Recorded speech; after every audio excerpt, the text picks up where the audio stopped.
For some reason, I was trying to make this all one video, and for some reason my car, or my phone, shut off again. So we got two videos on this. Anyway, I got it all back together, and the windows didn't work. That happens sometimes. I thought maybe I blew a fuse or something. I checked everything, and there ended up being one more wire that was broken here that I didn't see the first time. And there's tape on here. It looks kind of sloppy, but it's actually soldered. And I have shrink wrap in there. I put extra tape on there because of the way they rub back and forth. I was just trying to protect them a little bit.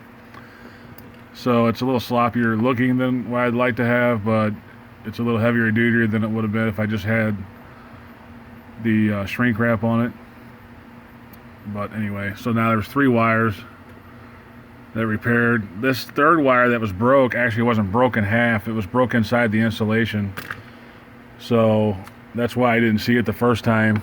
Of course, if I would have got a test light out and tested them all, I would have found it right away. But I just pulled this back again, and it was pretty obvious after the windows didn't work, and I went searching for the fuses.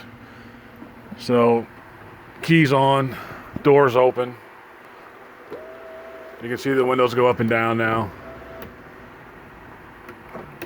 So that's fixed. So the only thing left on this Jeep at this point would be to find the parasitic drain, and then it's ready to go back home.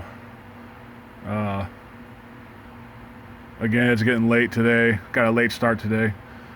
So I'm going to button this all back up and probably go get dinner, and then hey, work on this parasitic drain tomorrow and this weekend and see if we can get it figured out for him. But yeah, that's if you have any of these Mopars or Jeeps and your windows don't work, this is a pretty common thing. This boot, you know, you put this back, I'll put this back and button it all up. But this boot, a lot of times the wires are broken there.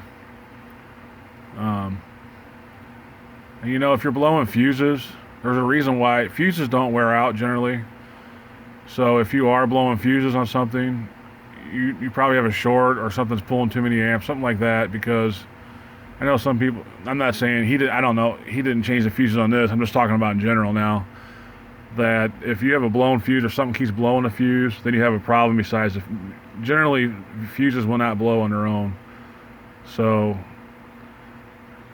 if you have a problem like your power window motor is blowing fuses, then you probably have a short inside your wiring somewhere, and you might want to track that down. But other than that, that's the end of this. We got this Jeep almost beat.